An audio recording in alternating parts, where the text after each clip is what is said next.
आज आम्ही पोहोचलो लय व्यतीत हा पाथरी तालुक्यातील एक छोटंसं गाव रेणापूर ह्या गावामध्ये. तर काही प्रकार ह्या ठिकाणी उघडकीस आलेला आहे. गावकऱ्यांना विचारून की आपण हा प्रकार प्रकारे घडला आहे. तर काही मंदिराची जागा जी असते, मंदिराची जी शेती असते, आतापर्यंत लोकांनी दान केलेले आहे, पण काही लोकांनी त्याच्यावर आक्रमण केलेलं आहे. तर विचारू काय सांगेल पहिल्यांदा तुमचं नाव सांगा. बी कृष्णा राव किराणा रेणापूर तालुका पाथरी जिल्हा परभणी. आज रेणापूरला 3 ट्रस्ट आहेत. त्याचे धर्मदायीला 1967ला त्याची नोंद आहे. तर महारुद्र मारुतीच्या नावाने एक ट्रस्ट आहे, सर्वे नंबर 1 मध्ये येते ती, आणि 227 सर्वे नंबरमध्ये 2 ट्रस्ट आहेत, रेणुकेश्वर महादेवाचं एक आणि रेणुकाबाई मंदिराचं एक.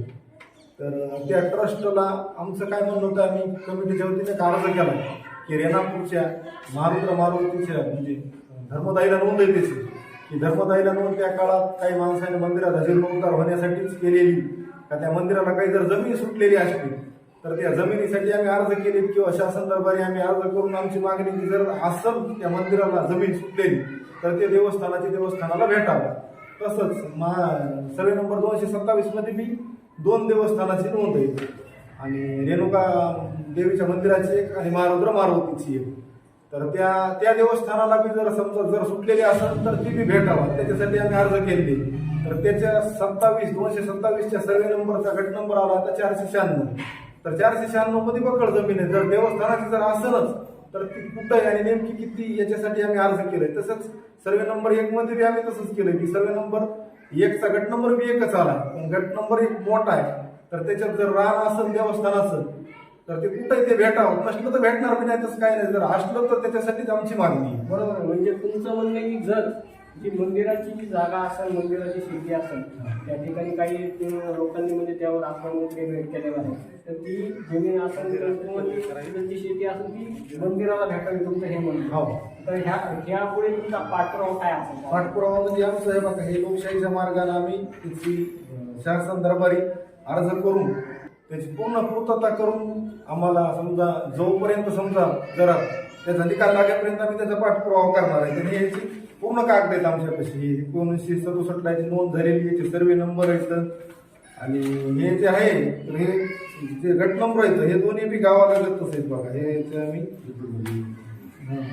सर्वे नंबर हे त्याचे गावठाणाला खेटूनच आहे. आम्ही पूर्ण त्याचे कागद काढले. हे इथं हे गावठाण हे गट नंबर 1 आहे. तिन्ही ट्रस्टचे कागद आणून आम्ही याची 3 कॉप्या तयार करून कार्यालयाला दिल्या, कलेक्टर ऑफिसला दिल्या, तहसीलदार साहेबाला दिले, डीएम साहेबाला दिले, आणि त्याचे जे आमच्यापाशी कागद आहेत ते कागद सुद्धा आम्ही जोडून दिले. आता ते पडताळून पाहण्यासाठीच आम्ही अर्ज केले. कारण आम्ही काय केलं, रेणापूरची स्मशानभूमी राहिलीच नव्हती, तर आम्हाला ह्या धर्मदायीमधूनच धर्मदायीच्या कागदावरून त्याचा मरघाट म्हणून उल्लेख केलेला होता. तर आम्ही तहसीलदार साहेबाला विचारल्यावर त्याने सांगितलं की बाबा तिथं देवस्थान नाही, रेणुका देवीची तिथं आसपास कुठं मशानभूमी होती काय, म्हणलं तो आहे बाबा. त्याच्यावरून आम्हाला कळालं की बाबा इथं मशानभूमी होती ना अजून बी काही जमीन शिल्लक आहे तिथं. तर आम्ही म्हणलो की आता कोणा शेतकऱ्याची बी नाही, कोणाचीच नाही, शिल्लक आहे. एखाद्या वेळेस देवस्थानाची असू शकते, तसंच जर बाकीच्या देवस्थानाला जर असतील तर त्याच्यासाठी आम्ही अर्ज केले. तरी प्रत्येक केस आहे बघा, हे 227 मध्ये रेणुका देवीचा ट्रस्ट आहे, देवस्थानाची नोंद आहे 1967ला, हे त्याचा सर्वे नंबर आहे बघा इथं दिलेला. आणि असे प्रत्येक तिन्ही देवस्थानाच्या दोन्ही कॉप्या काढल्या. तुम्हाला म्हणजे ज्या व्यक्तीने जी जमीन दान केली असेल त्या व्यक्तीचं काही नावाचा उल्लेख वगैरे नाही, त्या व्यक्तीच्या नावाचा नाही आम्हाला उल्लेख सापडला नाही.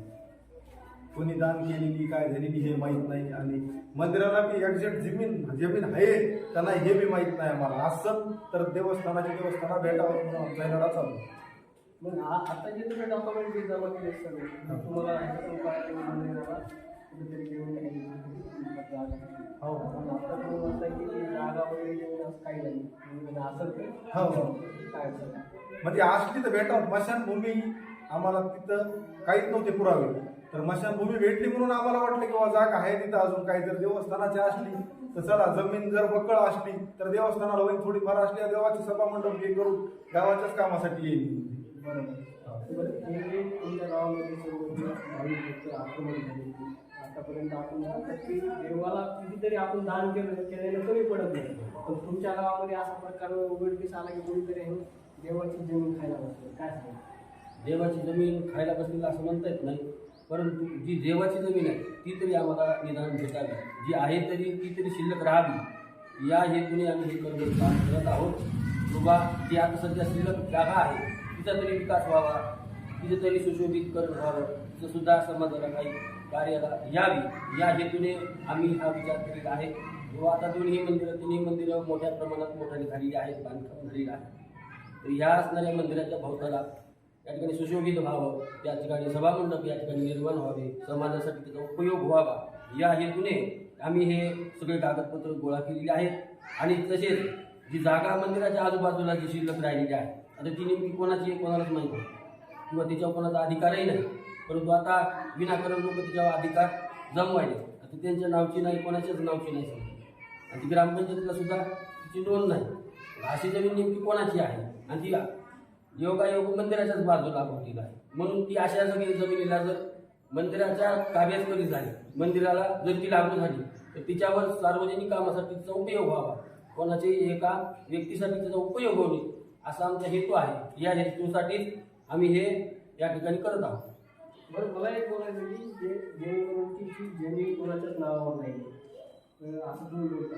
जर जी जमीन एखाद्याच्या नावावर जर उघडकीस आली की त्या अशा व्यक्तींची मंदिरावर दान केली आणि त्या व्यक्तीचं नाव जरी उघडकीस नाही आलं, जर समजा आहे ना एक ती जमीन गायरान आहे म्हणून असं जर ठरवलं तर काय होतं? गायरान आहे असं म्हणजे तर पाहिजे त्या समजा तर काही विलाज नाही. परंतु आजूबाजूला सध्या जमीन शिद्ध्या शिल्लक आहे, शिद्ध्या इथं मंदिरामध्ये, तर ती तरी उपयोगाला यावी या हेतूसाठी या ठिकाणी